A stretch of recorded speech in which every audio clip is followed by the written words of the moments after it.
norm because that too is a unique thing that I appreciate the Naval Academy setting up a hybrid conference, and thank you for the technical support to my left here. And it's also unique because we have two subjects here which are paired, which on the face of it couldn't be more different from each other. But I will invite you and us together to think about the common themes that we'll see. And the way I want to do this session today is we will start with blue water, white powder, U.S. counter narcotics in the Caribbean since 1989. And then this is followed by experiences in Polish-German naval cooperation since 1990. And I will introduce the speakers very briefly, and then we have we'll have some of my comments on both papers. I found them to be very useful and very thought-provoking. And then there's an opportunity to interact in Q&A. For the virtual participants, please a reminder to remain muted during this session and not to use the chat function. Instead, there will be the Q&A feature on the bottom of your screen, and we will monitor that feature, and please put any questions into that section. Having said that, I will keep my mask on, as it is the policy here. I will try to speak as clearly through it as possible, and hopefully we'll pick up the sound. But I think if that's the price to pay for a Macmillan symposium, that's the price, and I personally am very much willing to pay. Our first speaker is Captain Walker Mills, joining us today from the Columbia Naval Academy. He's a active duty Marine Corps infantry officer who's currently serving in South America as a professor at that Naval Academy. He's widely published, and his forthcoming book will be on military retreats and evacuations. So talk about a very timely book. Walker got his BS from Brown University, an MA from King's College London, and among other things, another MA from the Naval Postgraduate School in Monterey. Walker, you have the floor. The floor is yours. We look forward to your presentation. All right. Thank you, Dr. Bruns.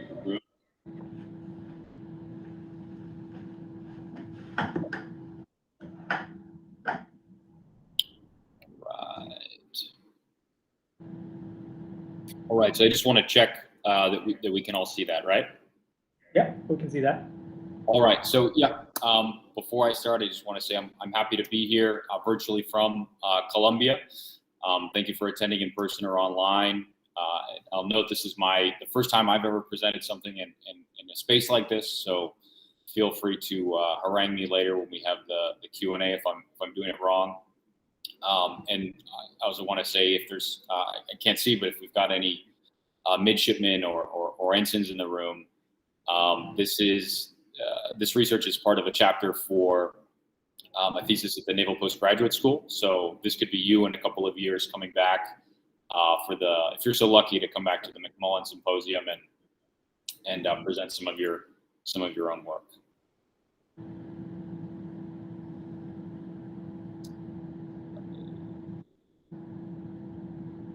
So before I get started, just kind of the general gist of excuse me, let me just turn that on. Okay. So the general gist is I wanted to look at the history of counter-narcotics in the Caribbean and the military's role in it, and especially the Navy. But I realized I had to kind of peel it back a little bit because there's historical context that's a little bit deeper than just the 1980s and 90s, which I ultimately ended up focusing on. And in the conclusion of the paper, I try to put a kind of value on the military's contribution to what we now like to call the war on drugs. And in short, I think that it's been kind of a local success. There have been successes, and I'll get to that, mostly in the 1980s and 1990s with, among other things, joint task forces and multinational cooperation. But overall, this story, I think, has been kind of a strategic failure because in the long term, the United States has not been able to significantly either increase the street price of cocaine or to reduce its availability. Right, we still have roughly similar amounts that we measure in metric tons of cocaine coming from now Colombia into the United States. So backing kind of way up, what is cocaine? Okay, I think we're kind of familiar with it, but just to be clear, we're talking about cocaine hydrochloride, so powdered cocaine, which is an alkaloid compound that comes from the coca plant. Okay, and the coca plant is endemic to the Andean region. Historically, it comes from Peru and Bolivia, and until the 1970s and 80s, that's where pretty much all of it came from all over the world, though there was some brief coca growing in Japan and in modern day Indonesia in the middle of the century, though it's not really the case anymore.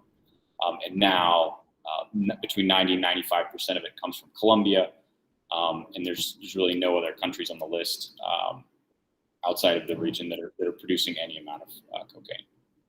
And why that's important to this presentation and the kind of research that I was doing is because it means that it's pretty much all coming from the same place. And the plurality of it is still going to the United States. We're seeing increasing cocaine consumption in Europe, Asia, Africa, Australia. You still have more than half of it's going to the United States. So you have this fairly clear flow over a long period of time from Andean South America to consumption markets, which are largely in major urban areas in the United States, right? And that cuts right through the Caribbean, or you can kind of loop out around in the Eastern Pacific. So until the 20th century, you see several thousand years of indigenous use of coca chewed as a plant. Leaves similar to cat in the Middle East and the Horn of Africa. And in the pictures here, that's a pre-Columbian bag for storing coca, a modern, relatively modern, so 80s or 90s image with an offering in the Andes that includes coca leaves. And we see this indigenous use both pre-Columbian and post-Columbian. The Spanish administration was a fan of it because it was cheaper than providing more food, and it's a stimulant, so people could work longer, they'd get less tired, and it was preferred to alcohol and tobacco for recreational use. So it was both a stimulant used in the workday, promoted by the authorities, and it was also a mildly addictive in the chewing form recreational drug that the local population would use. But we don't really see any use of the coca plant outside of the region up until the mid 1800s.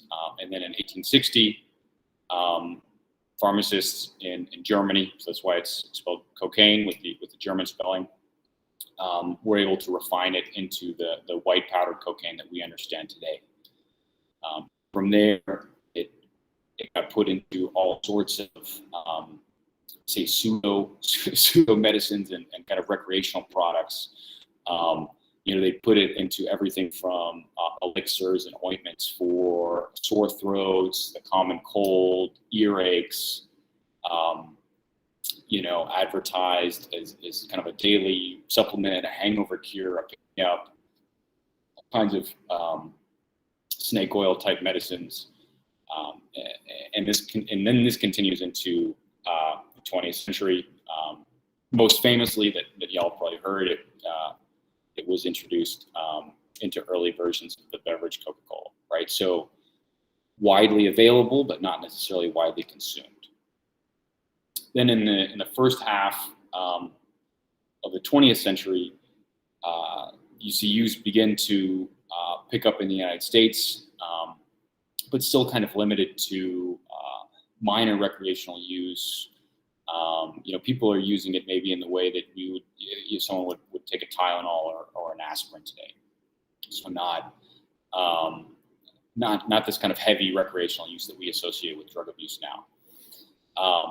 And then in the 1920s, we have prohibition in the 1930s. So we have increasing, I would say decreasing rather, tolerance from the federal government in drugs and kind of more federal criminalization of narcotics. And it starts to go out of favor. It gets pulled out of medicines and household products. There's a small peak during the First World War, and gets marketed a little bit more so in Europe as kind of a send it to the troops, as a nice pick-me-up kind of thing. And then basically in the last years before the Second World War, it's almost completely absent. Illegal cocaine is almost completely absent from the United States. And at one point, there's some federal documents that say we think that cocaine it's basically non-existent in the American market, and that holds true through the Second World War, and then we start to see a bump in the late 1940s and the early 1950s, and this is mostly around small groups of kind of recreational social users in Cuba and Havana, which one of the more colorful histories of cocaine that I read that kind of characterized Havana in the early 1950s as a kind of sin capital of the Caribbean, not wildly different from maybe how one would think of Las Vegas now. But there's also a lot of tourism coming from the United States and North America. So tourists coming, trying it, bringing it back, and we start to see it becoming a little bit more common in Miami and South Florida. And then this really takes off after the Cuban Revolution gets going. Sorry, talk about outside.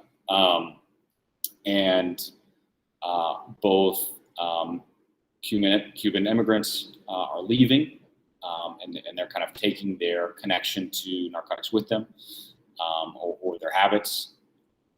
And then others are also getting expelled by the Castro regime. And a lot of them land in Miami and southern Florida. And that's kind of the initial, the beginning of the modern era for cocaine, right? I mean, it's still flying way under the radar, and we don't see a lot of interest from federal law enforcement. But it's starting to enter the American consciousness mostly through this Cuban diaspora, and that's also when you see the origins of today. What we have is this linkage between Andean cocaine that's grown as coca and refined in South America, and then shipped through illegal Caribbean smuggling networks. And you can also look at this. I kind of went back and forth when I was doing the early stages of my research, is if you want to start with the origins of cocaine, or you want to start with the origins of Caribbean smuggling networks, because Caribbean smuggling networks also have centuries of history, and you can also kind of frame the problem as cocaine is just the latest illicit substance, illicit good that's going north through the Caribbean from South America to the United States. So in the 1970s, we see kind of an explosion of drug culture in the United States. And it's happening for a couple of different reasons.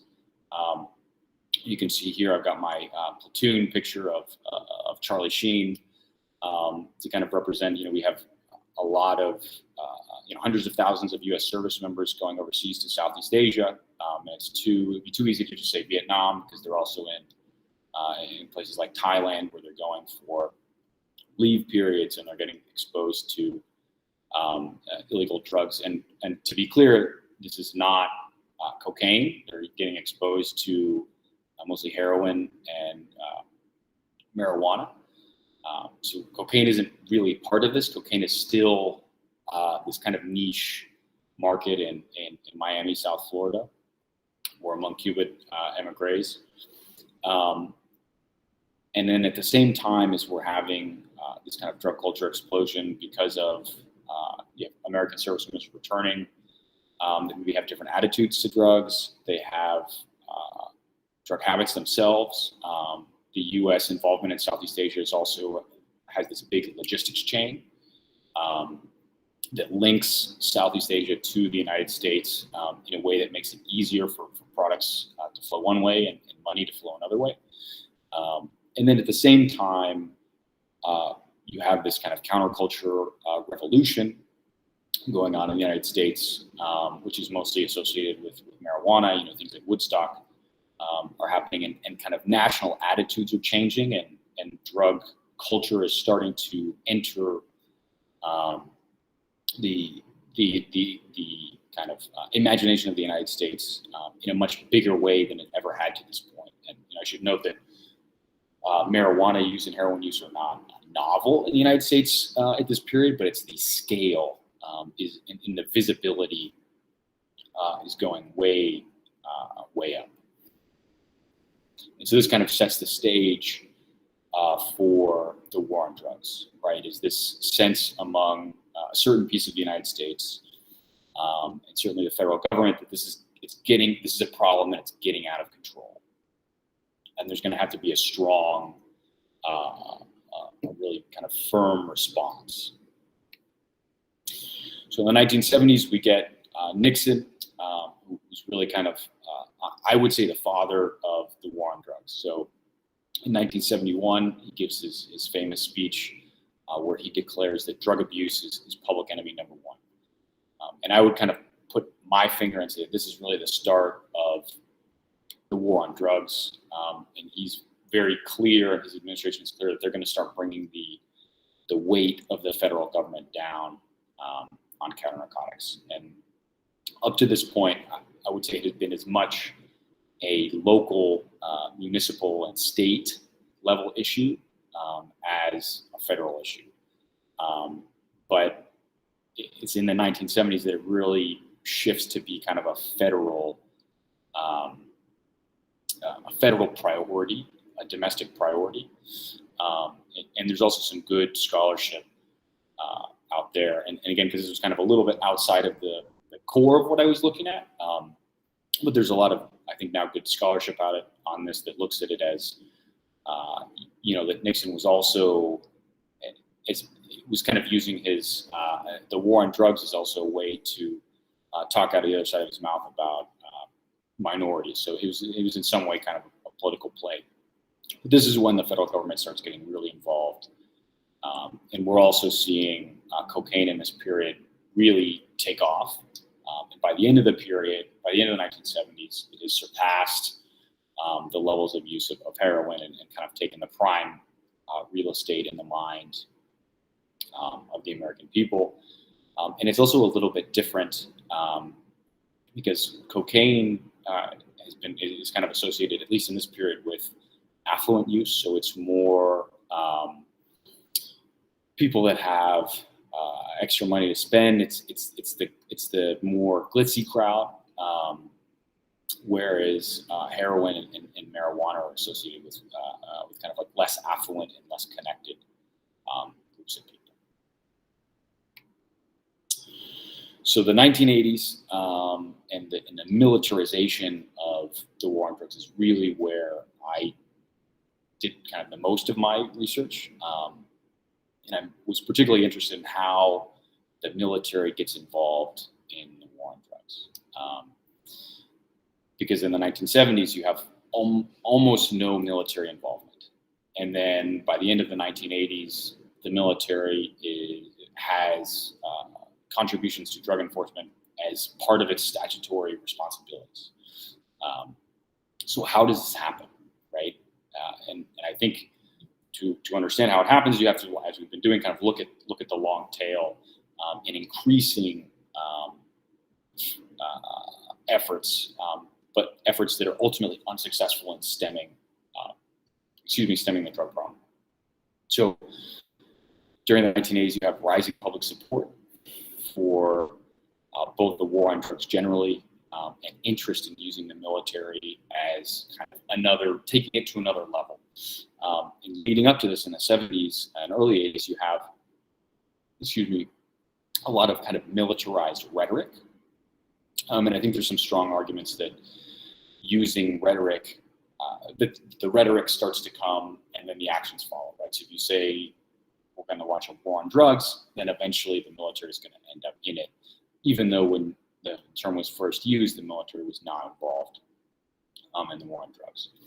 So by 1980, you see cocaine has overtaken heroin in terms of user base and volume coming into the United States. And this means that it's much more visible. So it's now really visible to the public as an issue. And we see it's in the mid-1980s that you have this peak in public support for counter-narcotics. And I think it's in 1896, it peaks, according to one poll, at 64%. So a significant plurality of Americans deem tackling drug abuse as the nation's #1 problem. So more important than the Soviet Union, more important than nuclear proliferation, more important than immigration, than other domestic issues. The most important issue for a brief period during the 1980s to Americans is tackling drug abuse. And this is exactly when you see the military get dragged into counter-narcotics by the Reagan administration. So Reagan comes into office. Early on, they've campaigned on the drug issue. And one of the first things that he does is his Attorney General, William French Smith, runs a task force on violent crime, of which drug crime is a subcategory. Out of that report comes some of the first recommendations for using military resources in the war on drugs. The military is not that interested at this point. They've got a lot of other stuff going on, and they're not that interested in getting involved in counter-narcotics. There's also pretty clear posse comitatus issues, which is the military by law can't get involved in civilian law enforcement, except under a couple really specific circumstances. But the issue acknowledges this, and in what I think is kind of a telling, a tell of what's to come. The report already starts talking about carve-outs in posse comitatus in which the military could start giving support to law enforcement. And among them, they're like, right away, we can start using the National Guard as long as they're not at Title X status to support civilian law enforcement.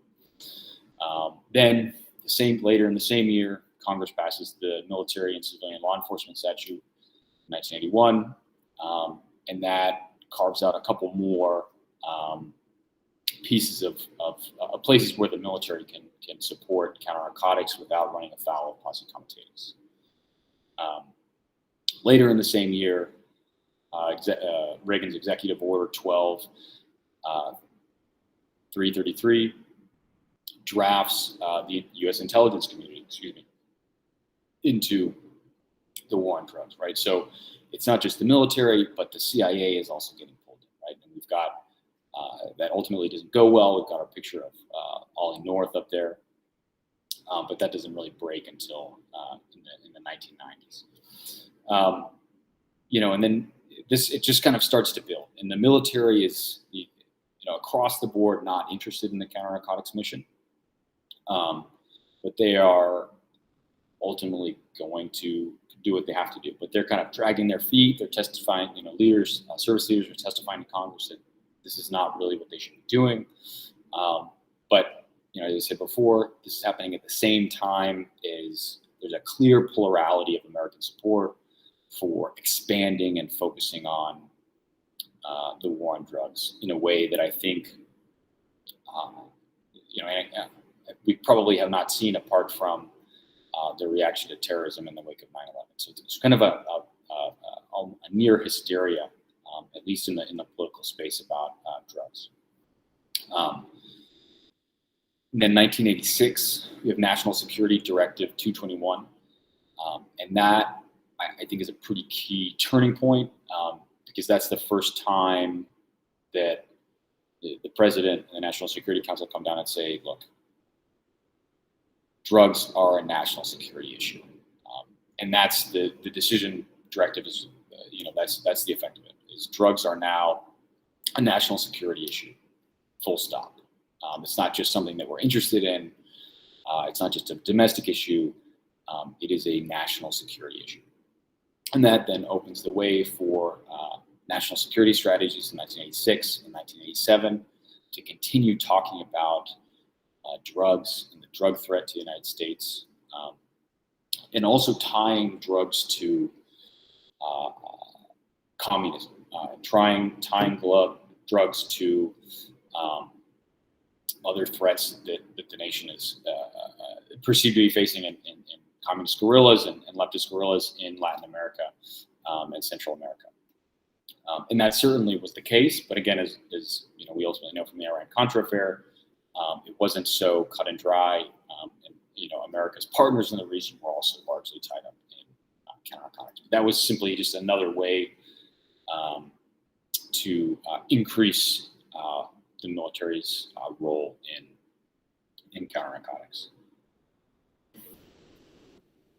And then it really kind of comes to a head with the fiscal year 1989. So passed in 1998, ultimately goes into effect in 1989 and 1990. NDAA, which is National Defense Authorization Act, basically the military's budget. But sometimes Congress throws things in there that are not purely budgetary. And this is probably the biggest turning point in the militarization of the war on drugs. And if you think of the war on drugs, as a militarized thing, this is when it really becomes fully militarized. So we've kind of been tiptoeing up to the line, drafting in the CIA, doing some National Guard stuff, saying it's a national security threat. And in the 1989 NDAA, the DoD has made the U.S. federal government's lead agency, not a supporting agency, not a contributing agency, but the lead agency for detection and monitoring of aerial and maritime transit of illegal drugs into the United States. So the military is now responsible for and the lead agency for the maritime and aerial approaches to the United States as it pertains to the movement of illegal drugs. So that's a pretty significant departure. It's not the Coast Guard. It's not Border Patrol. We didn't have the Department of Homeland Security at this time. It's not police departments. It's the military. And the second provision, the second big change here is it orders the assignment of Coast Guard personnel to naval vessels for law enforcement purposes. So those of you that have served aboard naval vessels, you might be familiar with the Coast Guard law enforcement detachments, and this is when they come into existence. So the idea is that they're not going to tell the Navy destroyer to start enforcing the law, but they're going to put a law enforcement detachment of Coast Guardsmen on the destroyer, and they can be responsible for using the destroyer as a law enforcement platform. And part of the provision is then that all the vessels in the transit zone, so basically the entire Caribbean and the Eastern Pacific, are going to have law enforcement detachments. And then the last piece is that the Department of Defense also becomes responsible for integrating counter-narcotics communications within the interagency, right? So the kind of communications architecture, both physically, but also in kind of a C2 sense. And this is ultimately where we get the joint task forces from. I'll talk about in a moment. So at the end of the 1990s, obviously we have a new president who was one of the leaders running Reagan's counter-narcotics strategy. So obviously we're basically continuing in stride with the militarization of the war on drugs because Bush was involved in that during the Reagan presidency. And then at the end of the Cold War, the military all of a sudden gets really interested in counternarcotics. And there's some great quotes. I was able to put two of them up there, but you've got General Maxwell Thurman, the commander of U.S. Southern Command, who says, the war on drugs is the only war we've got. And that just kind of sums up what's going on at the time. Is the Soviet Union no longer can justify these large military budgets, and all of a sudden the war on drugs gets really attractive to a Pentagon that's essentially been kind of dragging its feet for a long time.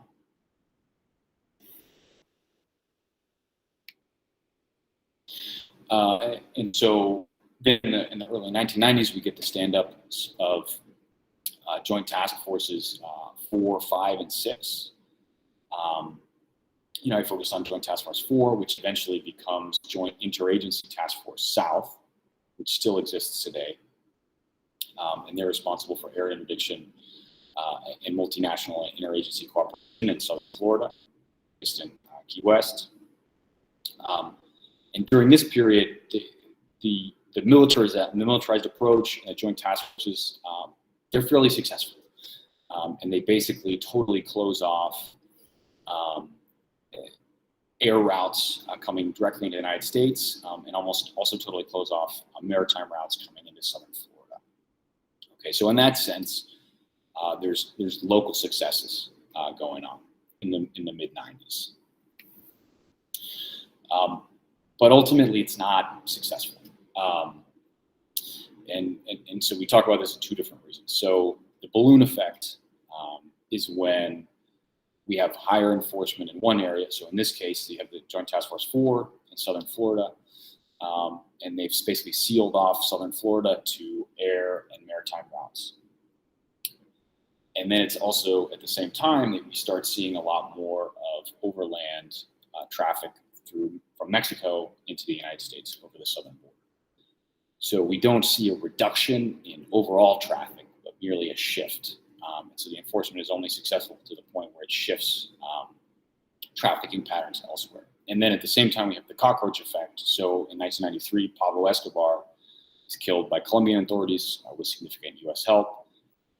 He was the leader of the infamous Medellin cartel. So they're supplanted by the Cali cartel, which is also taken out by the Colombian government. And you have this fragmentation. So then it becomes much more difficult for law enforcement to focus on specific people and specific organizations. And it continues to be increasingly fragmented all the way through to today. And kind of where I'll end is with challenges in the 2000s and through today. In the late 1990s and 2000s, we start seeing a proliferation of semi-submersibles and low-profile vessels, which I've written about in some other capacities, which are difficult to interdict. They're cheap to build, and they're really efficient at moving cocaine. So just kind of another problem. If we've moved somewhat beyond go-fast boats in small airplanes, those are also still in the mix today. Excuse me. And then 9/11 starts stripping away the U.S. military support to counternarcotics. So on September 10th, 2001, the CIA the CIA station in Bogota, Colombia, was more active than any other station in the world. Obviously, that's not still the case, but just an example of how the federal government was really still getting into providing resources to the war on drugs. And those were kind of stripped away by the global war on terror. But then we also see that there's certainly counternarcotics implications in Afghanistan and other places where the United States has been operating. So it's ultimately an unsolved problem. And I think the big takeaway for me is that the military had these kind of local successes and was able to win some early battles. But ultimately, that military support to counternarcotics efforts have not significantly changed the game, but they have only made it rather increasingly violent and dramatically increased the amount of resources and money that the federal government is putting into counternarcotics without significant changes in the ability of transnational criminal organizations and individuals to move cocaine into the United States via the Caribbean. I will stop there, and thank you.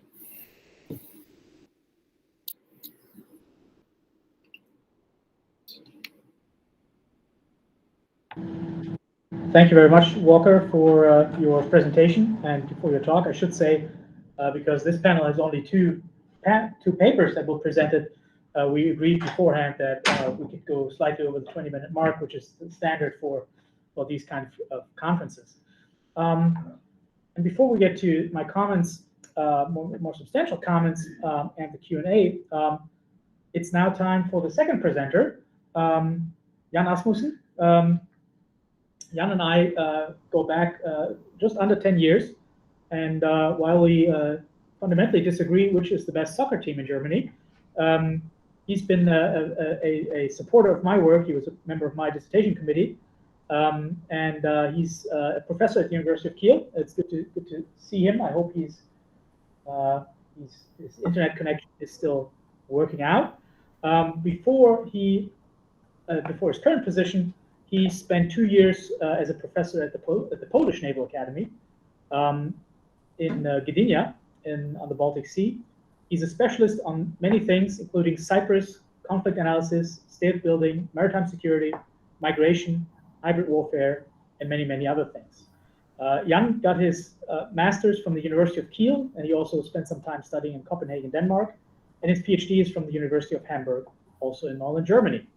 None of these cities include his favorite soccer team, so we'll let you guess further. But Jan, you've got the floor if you hear us. Yeah, thanks a lot. I won't comment on the soccer. My team just lost, and I hope that this is working. So I will try to get my presentation online and see what will happen when I'm doing it.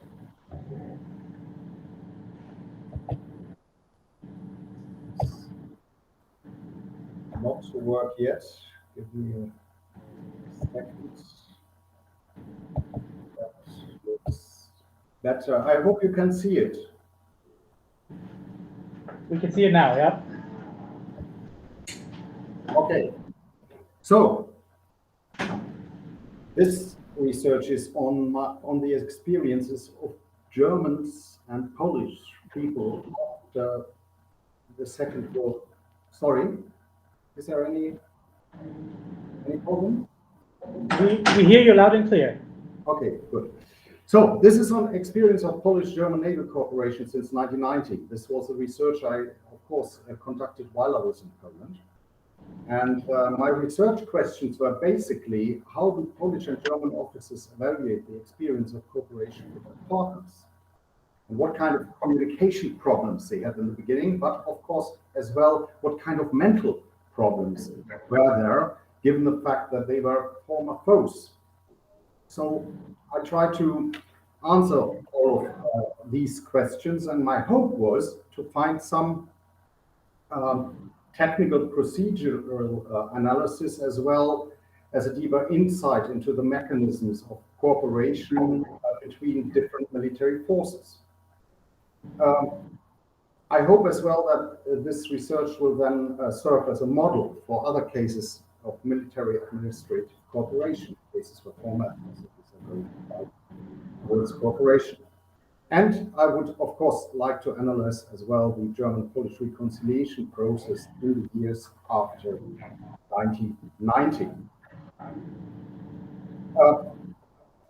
So how did the entire thing start? It started already in the early 1990s. In 1991, saw the first visit of German naval units, and that includes East German naval units, to Gdynia since World War II. Gdynia, obviously, one of the places that were occupied during World War II.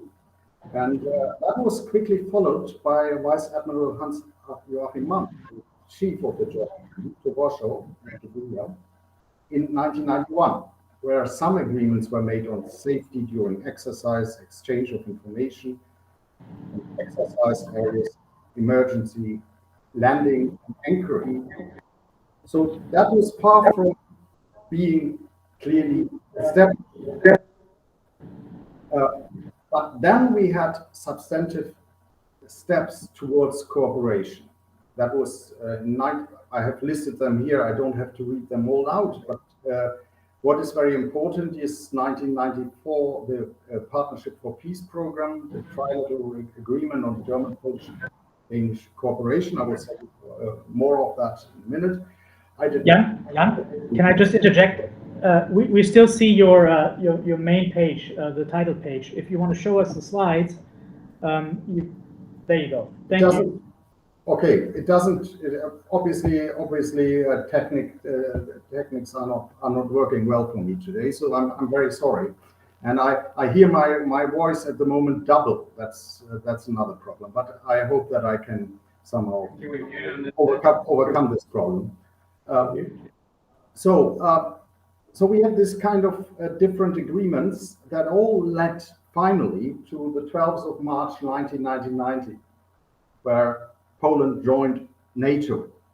Today we have naval cooperation between Germany and Poland in several agreed forms. The 2013 agreement on naval cooperation, which should lead eventually to a joint submarine operation center, is probably the most outstanding thing out of that. But that is, of course, at the end of a longer process that we still have to look at. So let's look at some highlights of what actually happened in the years after 1990. In 1990, we had almost near clashes between Polish and German naval units at the Oder River, at the border between Germany and Poland. And in the first 3 years, we had relatively few contacts. I listed the visits that were there, but there were very few contacts on a regular basis. That is changed in 1994, where we had exchanges between the entire German army, the Bundeswehr, and the Polish army. In 1994, just 14. In 1998, there were 450. So something has happened between the 4 years that are to be seen here. And one thing was that in the Polish army, something fundamentally changed. We had the 1994 Drawsko-Obiad military coup attempt. It was not a real military coup attempt against the defense minister, but actually what happened at that point was that the military commanders of the Polish armies came together and voted the defense minister out. And that leads to an intervention by the military attachés of all NATO countries, who actually demanded the primacy of politics. So that really rocked the military, and of course after that the command changed significantly. Because there were, of course, many people in the Polish military who wanted actually to find a way towards NATO, but that was still not easy to achieve. The reason was that especially the Clinton government was reluctant to get Poland into NATO very quickly. Reason very clearly not to antagonize Russia at that point. And that led in 1994 to the cancellation of the joint US-Polish military exercise on direct command of Clinton. And so what did the Poles do? They actually now contacted the Germans and the Danes. And so instead of the US-Polish exercise, it came to a Polish, Danish, and German military exercise. And the foundations of these contacts between the defense ministers of the three countries led finally to a trilateral agreement and to the establishment of a multinational corps, Northeast, that is still stationed in the northwest of Poland, in the city of Szczecin. What were the next highlights? The next highlights were actually already on the path of Poland becoming a NATO member. In 1995, as you know, there was a Bosnian conflict. France asked Poland to join them and build a multinational division And the French even offered to finance the entire thing for the Polish army.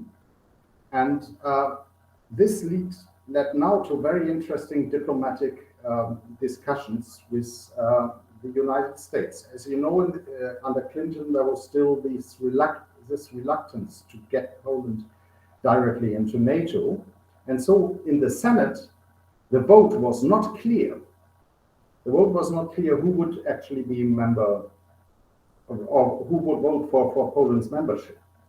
So what actually happened was that the Americans told the Polish defense minister, no, there will be a multinational division with the US forces. And then you will have a US general and a general of the Polish armed forces who will address the Senate. And that's what exactly happened. So in 1996, the US Senate voted just by 4 votes for Poland's NATO membership. So this intervention was quite significant. In 1996, something else happened. There was a first German fleet visit to Gdansk after World War II. As you know, the World War II started in Gdansk with a visit of a German frigate, the Schleswig-Holstein. And so in 1996, the Germans were very reluctant to send another military ship to the 1,000-year celebration. But this was actually something the Poles demanded. And so, of course, they didn't send a frigate named Schleswig-Holstein, but they sent a frigate all the same, the frigate Lübeck, who was the first German frigate entering that port after the end of the Second World War. After that, and already before that, naval talks intensified on a regular basis, and Polish graduates of the German Command and Staff College, the FUAC in Hamburg, did very often meet. These reunion meetings are continuing until today. So how did Poland look at this process? Well, the process from the NATO side, of course, was started with a Partnership for Peace programs. And Poland was very, very, very reluctant to accept that. Actually, I interviewed most of the responsible persons at that time who thought at that time that Partnership for Peace was a bogus package. And Germany, and that the bogus package was basically about to leave Poland out of NATO, which was actually not really the intention, because on the German side, Germany was clearly the driving force to get Poland into NATO. But in Poland, of course, at the moment, they were not sure about that. But as we have already seen, there was considerable opposition to enlargement in the US and other NATO countries. Again, reason not to antagonize the Russians.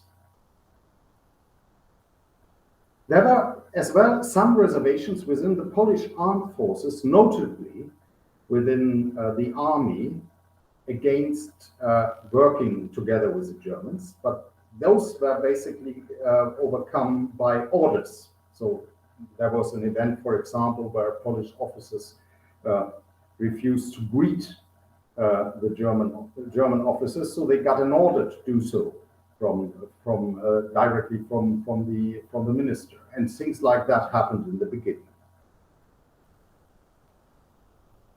And then there were, of course, a lot of things that didn't really went well, and that was with procurement issues, especially for new units for the Polish Navy, as we have now with Austria the issue.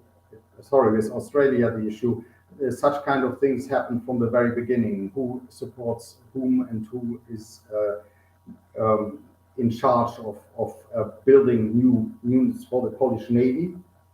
And we have one issue, and that's of the Gavron class, which was a class of naval vessels that still haven't seen daylight until today. So there are a lot of technical issues that came in at that period. What really worked well was training and technical cooperation.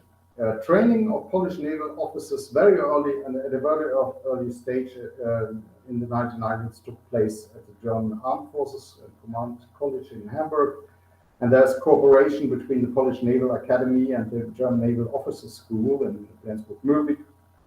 And I saw it during my time in Poland that many Polish naval officers had participated in training measures in Germany, and likewise German officers frequently take part in training and exercise measures and in different institutions of the Polish armies. So what I asked myself, of course, how could confidence be built after 1990? And I will just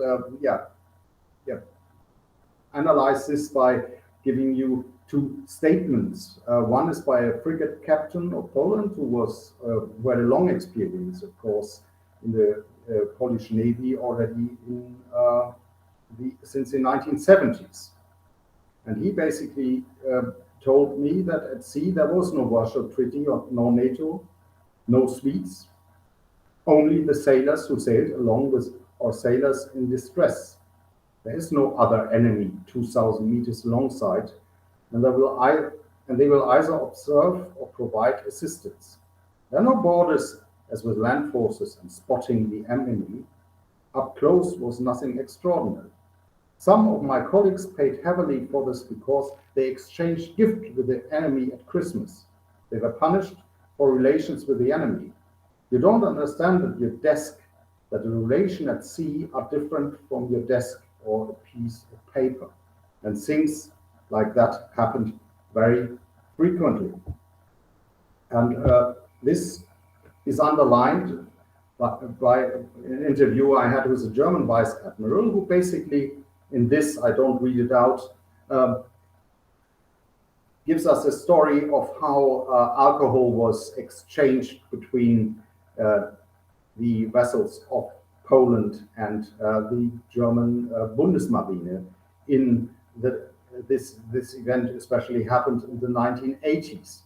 And he said that the relations actually with the Poles were already in the 1980s and 70s much better than with the East Germans or with Soviet vessels. So this kind of exchange of items on high seas is an experience that many sailors had in the time. So that means that the disposition of the Navy towards cooperation was much higher than it was in the other armed forces. So what were the problems? Problems were basically perpetrating to technology. The language, as you could see, the Polish had, of course, Russian as command language, and very few spoke any English. That changed quickly after some time, but in the beginning, language was a big thing. And then the other thing was, of course, technology, as it's written here. So all kinds of connections, electric, water, fuel, and so on, spare parts, all this didn't fit. So it took a long time to overcome this. And these are just two examples and statements for this notion. And then there were some other problems, of course, that were mental. So as it's described here, there was a different hierarchy in the Warsaw Pact organization. So you can actually not really talk about Polish strategic thinking in the time before the 1990s. Most Polish officers were educated either in Leningrad or some of them even in Dresden. So they were not really developing their own ideas about what the Polish Navy should do and what the Polish Navy is about.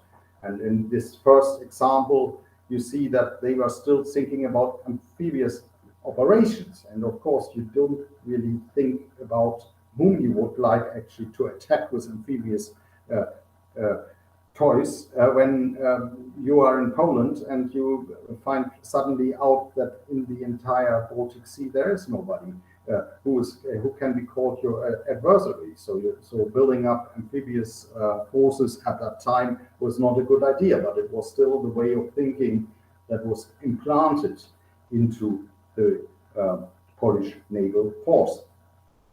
And there was another thing, and that is again said here by a vice admiral, that of course there was kind of inferiority complex, because the state in which the Polish Navy was at the beginning of the 1990s was, as he said, Fletcher standard. So it was good 1960 standards, as he said, but it's probably not what you would expect by a modern naval force. So there were lots of things to deal with.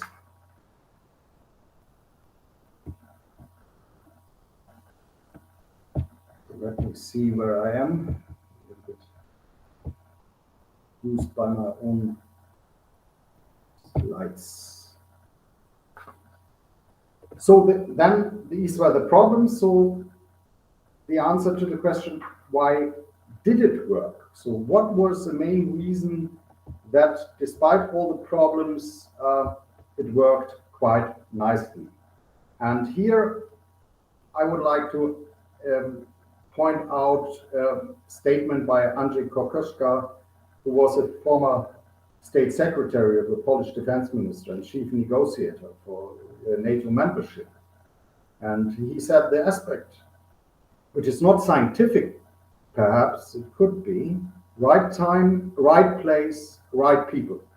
Can you imagine today, with this political elite in force, how they would build up entry of Poland, asking Germany for help? Can you imagine that? He asked me. Of course, this is an important thing to ask, that the political will at that time in the political elite of Poland was quite significantly united. Issue NATO membership and taking the help of its immediate neighbor.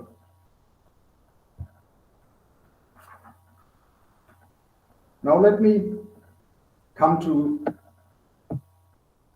some summarizing points of what I found out. The Polish Naval Academy officers were mainly sent to Germany, some as well to US and UK, even though I think the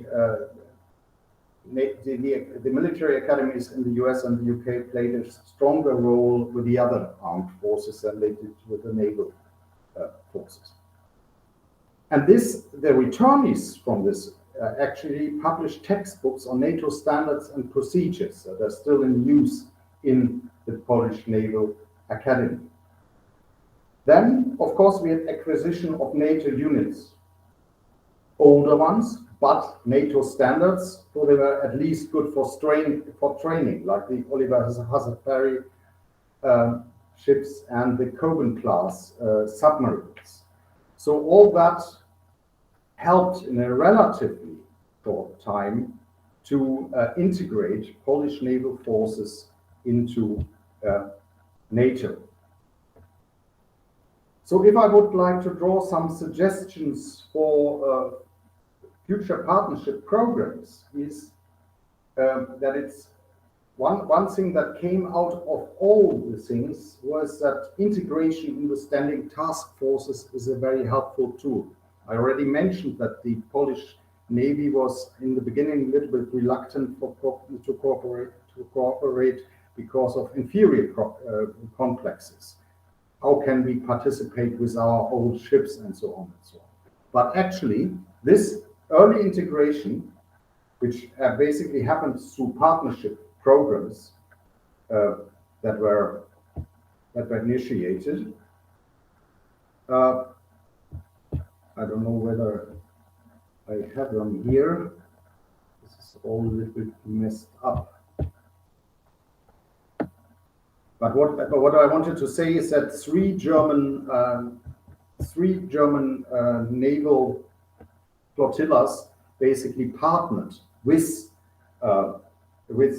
Polish naval flotillas, and they cooperated on a very, very intense and frequent mode. And because of that, this integration quickly came to help the Polish naval forces as well to adapt to NATO procedures and other things. And as they finally got newer units, they were already trained on NATO-proof units, and that helped to speed up the integration program.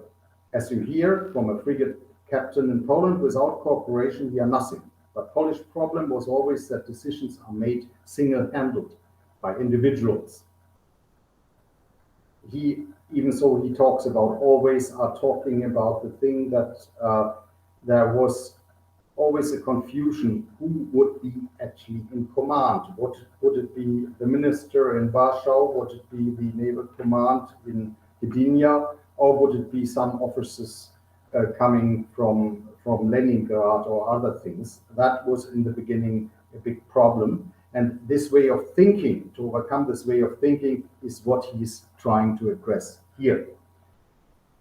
And then, of course, there's again a vice admiral who said, from the German point of view, there are always two sides to this. I can wish for something, but the Poles have to desire it too. And what I would have pursued more decisively would have been earlier and more intensive integration into the multinational units of NATO. And I believe that was in part not what the Poles wanted. So my analysis of this statement is that I would alter the sentence, and that is not what all Poles wanted, because we had already some starting and emergent disagreement, both within the Naval Command, but even more between the Naval Command and the Ministry of Defense in Warsaw. So these are some of the findings of my research, and I will be happy to answer more of them in the Q&A.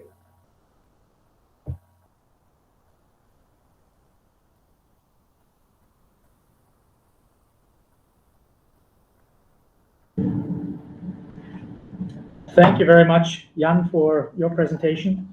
As not to overwhelm the system, we're not going to have a huge round of applause, but thank you very much to both presenters. Just imagine the wild clapping that's going on over here now. And I would like to add my prepared remarks. We still have about 40 minutes technically, so there's a little bit of time. I promise it won't be 30 minutes on my behalf. But I want to offer the following comments. In recent years, there has been an increasing amount of extremely useful literature that discusses naval challenges and change in the 1990s. These works have emerged they are important as the time they cover. First, they shed light on a period that's rapidly coming to an end since 2011, 2014, maybe 2021, depending on how you look at it, the interregnum, the post-Cold War era. Second, they demonstrate the key interlinkage between very recent history and political science and policy studies. As sources become accessible, but contemporaries are still around, the policy analysts of today, they offer an insight where any navy or an alliance is coming from as we enter what by all accounts looks like a very challenging 2020s. I want to remind us of works from Peter Haynes, for instance, about the US Navy strategy of 2007, and Steve Wilt's timely book on the collapse of Cold War era naval and strategic planning, we just published a couple of weeks ago for the US. A number of works also look at the transformation of Asian naval challenges and change in the 1990s, such as Sarah Kirchberger's Assessing China's Naval Power from 2015, or the very recent China's Maritime Security Strategy, The Evolution of a Growing Sea Power by Edward Chang, published this year.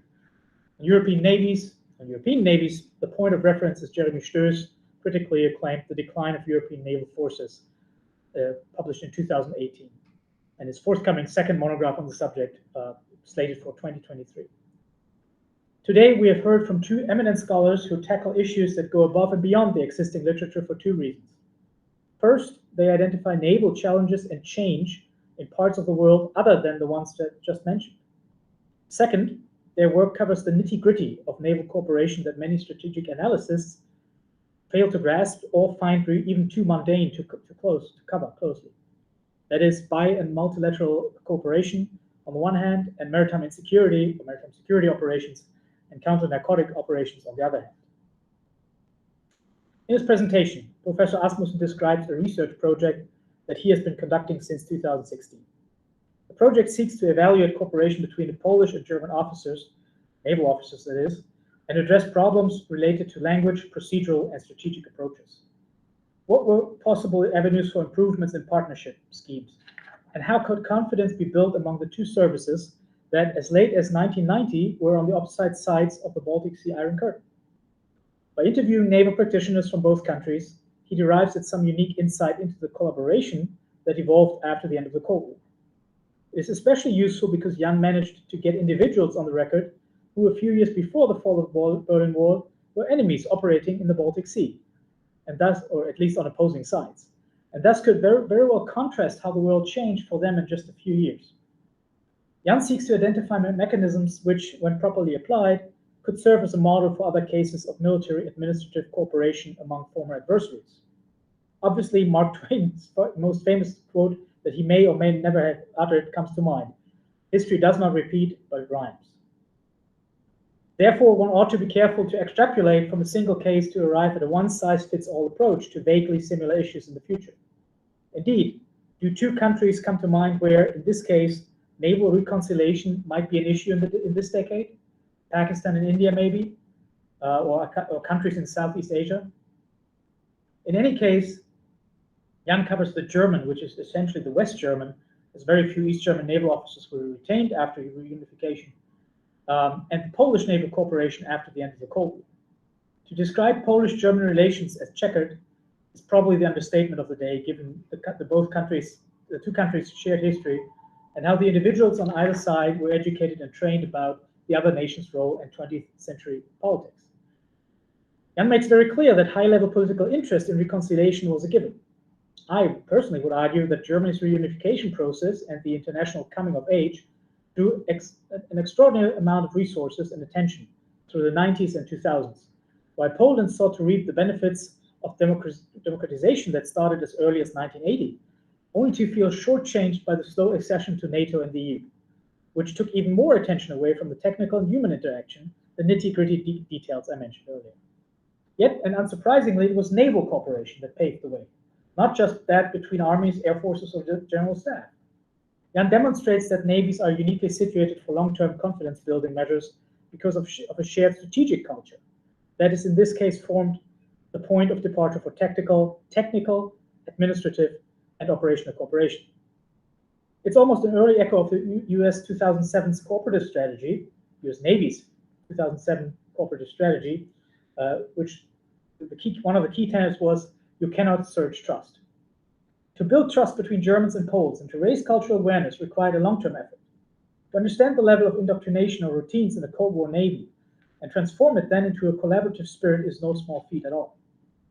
The bilateral cooperation between Bonn and Berlin on the German side and Warsaw on the other side at sea benefited from a number of favorable issues. One, the Baltic Sea had become a flooded meadow, which allowed for friendly cooperation. This would have been very different if, for instance, the Soviet Union would have rolled back Gorbachev's liberal policy and the Soviet Navy in the Baltic Sea had remained an antagonist. Two, the bilateral cooperation was helped by the influx of trilateral shades, namely the strong involvement of Denmark. And three, Poland in turn also looked towards the United States for stronger support and bought NATO naval units such as the mentioned Covenant-class submarines and the Perry-class frigates, which incidentally is still in service today, 25, 30 years later. What happened to the spirit of being interoperational with NATO navies, I wonder. Some points for further research. The presentation implies a valuable research project that can hopefully be put into a book very soon. It would certainly benefit from including the force structure of the German and Polish navies and relate to the parallel German struggle to take its Cold War Navy into the new post-Cold War world. How much energy can you devote to bilateral cooperation if your Navy is extremely busy operating in the Persian Gulf, the Horn of Africa, where technical interoperability even with NATO allies was a challenge, the Adriatic twice, and the Mediterranean at large, while shrinking forces dramatically? Furthermore, a look at the command structure, especially on the strategic and operational level, would be useful. I'm specifically talking about the German-Danish Commander Allied Naval Force Baltic approaches, an element of Allied Forces Baltic approaches dissolved in 2002, old Cold War structure, in preparation for the standing up of the multinational corps northeast in Stettin. Captain Walker Mill's paper takes us from the Baltic Sea, about which I know a lot, comparatively a lot, I suppose, to the Caribbean, about which I know comparatively little. But this caveat considered, in the face of it, much nicer place. Walker's contribution, covers U.S. counter-narcotic operations in the region in the 80s and 90s, and clearly demonstrates that this part of the world was not necessarily so nice and peaceful after all. Exceptions may apply to the drug barons and the cartels in South and Central America, which cashed in on the amount of cocaine that successfully made it to its primary destination, the United States. The subject matter is very timely indeed. In the past few years, the number of deaths from cocaine overdose has risen in the United States and around the world, but in the United States in particular, with around 16,000 such deaths in 2019 alone. Cocaine's cheap and equally destructive cousin, crack, accounts for a significant portion of these, although the crack pandemic, as it was dubbed in the late 1980s and early 1990s, is now in the past. It would be timely to understand which, if any, maritime routes are being used for the transport of the drug today. It would certainly be policy relevant to explore if there's a role for the US Navy in it, in particular as the institution is now refocusing on great power competition and the associated naval roles and missions. I'm talking about more high-end than low-end. US Southern Command, SOUTHCOM, is the regional combatant command for the Caribbean and uses a number of naval assets, including as late as recently, littoral combat ships and even guided missile destroyers, maritime security and counter-narcotics roles. Are they shooting sparrows with cannons? I will circle back to this conundrum in a little bit. Walker gives us a brief history of cocaine and its lifestyle value, a notion that still retains today. The story of cocaine is part of the early recipe of an Atlanta-based soft drink company that still entertains at parties around the world today. And it even made its way, as we all know, into popular culture. Just see Netflix of today or the still very popular Miami Vice TV series. Very few of these products make one aware of the terrifying toll that the drug took, not just among its users, but also in related gang violence. Anecdotally, the Miami morgue had to rent commercial cooling trucks to keep bodies frozen because violence escalated so terribly to several hundreds of murders a year from 1980 on. Let me return to the commentary of this fine essay. The paper follows the US Navy being drawn into the counter-narcotics operations after the Ronald Reagan administration began to focus on combating the drug trade. It was famously dubbed the war on drugs, a questionable phrase in the first place, as wars against ideas, tactics, or products seldom yield an official surrender. I found Walker's description of the most senior level buy-in, I'm talking about President Reagan, Vice President Bush, later President Bush, Senior, then Secretary Dick Cheney, very interesting and intriguing. My related question, what was the view among senior naval leaders and senior congressional leaders on using the US Navy in counter-narcotics? Another item that grabbed my attention immediately was the legal loopholes and issues that arose with using the military, in this case the Navy, the US Navy, for domestic problems. The discussion about the Posse Comitatus Act could perhaps be expanded, particularly in light of an increasingly blurred line between inner and outer security that we see today. Another item of genuine interest is the integration of Coast Guard personnel on US Navy ships, something that speaks volumes to the Coast Guard's often underappreciated role as a quasi-Navy. What is the status of the cooperation in today's Navy, given that the current US Tri-Service Maritime Strategy Advantage at Sea, published in December last year, is co-signed by the Commandant of the Coast Guard? Walker does a great job in exploring how the counter-narcotics operations fit into the late 1980s national security strategies and in the immediate post-Cold War context, where a large US Navy faced not just the demands of the impending Gulf War, but also fundamental questions about its future role and force structure, while also going through a series of significant institutional crises. Remember Tailhook. A personal recommendation and observation. Read Captain Coast Guard retired James Howe's account Red Crew Fighting the War on Drugs with Reagan's Coast Guard to provide an insight into the operational side of things. This could be amended by looking at cruise books of the United States Navy ships that were deployed to the counter-narcotics missions of the time. Personally, I've often focused on the maritime strategy of the 1980s. It would be interesting to shed some light on the dynamics of preparing for great power struggle or fighting the great power struggle in the Cold War, as the maritime strategy promises, and the actual low-intensity operations in the Caribbean. What's the relationship between those levels? Did a naval strategic subculture, I would dub the counter-narcotics, evolve, as opposed to the high-end focused 600-ship Navy and that fleet? I will leave it at that. Thank you very much, and I look forward to the further discussion and further questions. And we will see whether we have questions online. Are there any questions? We haven't had any yet. If you have a question, feel free to put it in the chat if you're in the virtual environment. Sure. Yeah. This is for Walker. I know there's still obviously drugs coming in from South America, and that's still a big mission at Southcom and Joint Interagency Task Force still going on. Do you see that as being? Do you think that's still a part of real? This is sort of speculative for you. A part of real strategy, or is this sort of inertia that's still held over from the 80s, 90s? Because no one likes to kill off a program. Kind of. Just throwing it out there too. Thank you. Thanks. That's a great question. And I realized before I answer, I should have thrown this out at the beginning if they didn't do it at the opening of the symposium. But my opinions are solely my own and not representative of the Naval Academy, the Marine Corps, or the U.S. government. I think there is a lot of inertia. I mean, I've been doing, it wasn't covered in the paper that I submitted for this, but I've also been doing some interviews with U.S. law enforcement in Colombia and Colombian law enforcement. I think there's definitely a sense, I should say, I was surprised to note what seemed to me to be almost unanimous recognition among practitioners that it's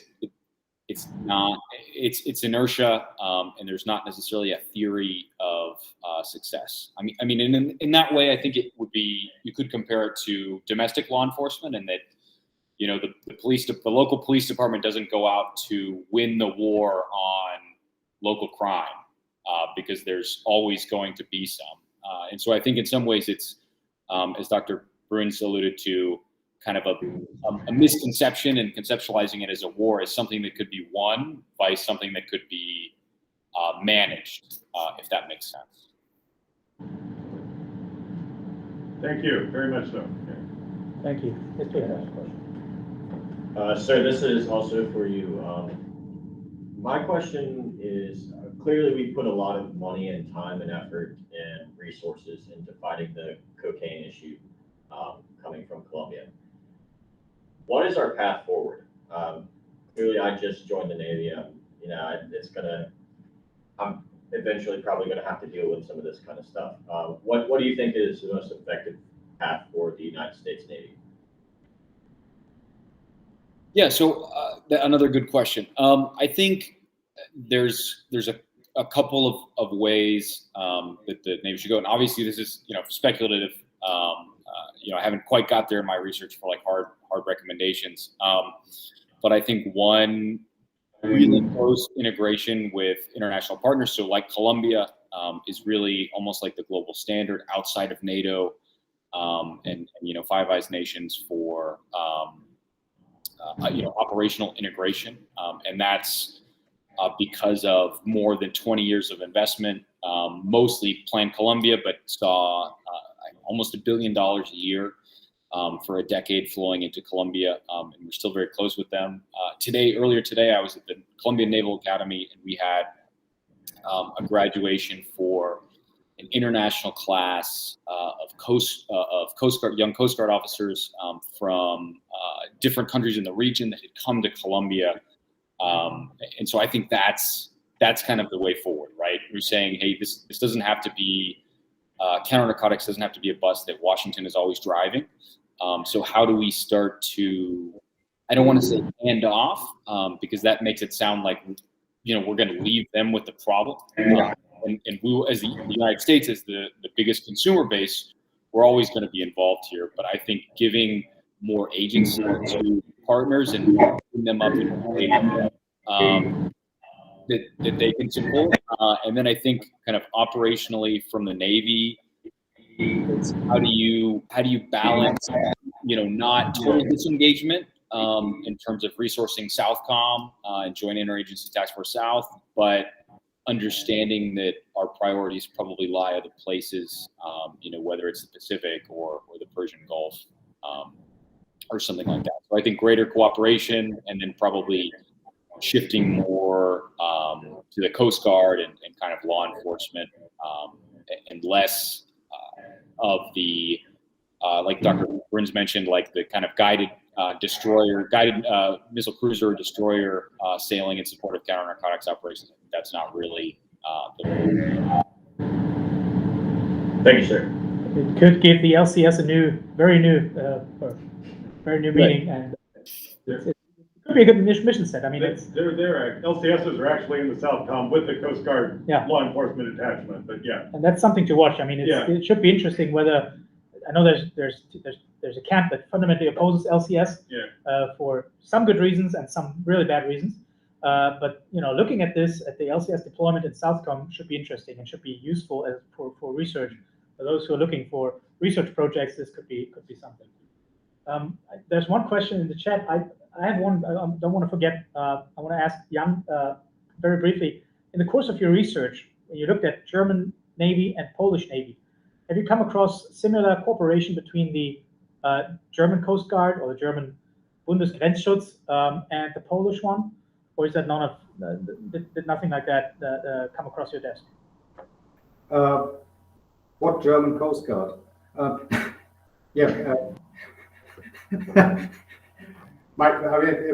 There is no such a thing. The problem is that Germany has no national coast guard, but the federal states have their own coast guards, and there is indeed cooperation, for example, between the different police forces of those German states that are neighboring to Poland, and there is cooperation on a regular basis as well. One is initiated as well by the Polish Naval Academy together with the police force of Mecklenburg-Vorpommern. But this is not particularly on Coast Guard issues. But it tells you more about Germany than it tells you about Poland. Thank you. So we have one question in the chat, at least one. Is that right? Am I seeing that right? Two questions. Two from questions. the same person. Okay. But they're both for Captain Mills. Sir, can you read them, or would you like me to read them out loud? I can read them, or I can let me just maybe I can't read them. Okay, I see it now. Q&A. It says from Andrea Resende, Captain Mills, out of curiosity, was there any joint operations between the United States and Colombia in the Amazon River? So I didn't come across anything. I mean, I think there would probably be more. Rather, I should say, I would be really interested to know what type of riverine operations Colombia does or does not do with partners like Brazil and Ecuador. I mean, I know that the United States has definitely pushed for cooperation in counter-narcotics in the region, and even when the United States isn't involved. I didn't look as much at the Amazon. I know, kind of unrelated to this, that there was cooperation in terms of, especially when the United States was looking for the captured CIA contractors. I think some of that was going on in southern Colombia. But to kind of answer the question in short, I'm actually not sure. And then if I can read the second question, did I find any correlation with the interventions of U.S. in domestic politics in Central South America during the 60s and 70s and the increasing production of cocaine? Yeah, so that is, I think, a really interesting question that was a little bit beyond the scope. But I also, there's enough going on in that. I mean, that brings to mind like Iran-Contra, Noriega in Panama is an interesting case. And from what I know, because he was kind of supported by the United States until a point. And so you also see during the Reagan and the Bush administrations this turn from we're willing to tolerate drug trafficking in some of these regimes if they're willing to be on our team fighting the communists, we're willing to overlook their drug trafficking, and at the same time, we're really going all in on counter narcotics, in other countries. So this kind of interesting tension there, but that was something I kind of was on the edge of the research that I was doing, and not something I looked deeply at. So sorry, I don't have a better answer. Okay. So one of the things about McMullen, by the way, is of course 2 years can be a long time for naval analysts and maritime security specialists and naval historians, and it's great to be, every 2 years you get the sense of purpose and hey, you're not alone in this world, but it's also connecting people. And in this spirit, I hope we've all had an interesting session. Walker, I would like to connect you with Andrea at some point, because from a global North perspective, you're on the same continent, and so she's just across the border as a rising Brazilian expert on naval strategy, and someone to reach out to. I hope that we all can have similar sessions in 2 years in person here at the Naval Academy. With that, if there are no more questions, I want to thank the presenters again. I want to thank those who asked questions, and I want to thank those who stayed on virtually to listen to us babble away. And hopefully we will see each other very soon and in a good state of mental and physical health. Good night to those in Europe, and good afternoon, good evening to those in America. We'll see you soon. Thank you.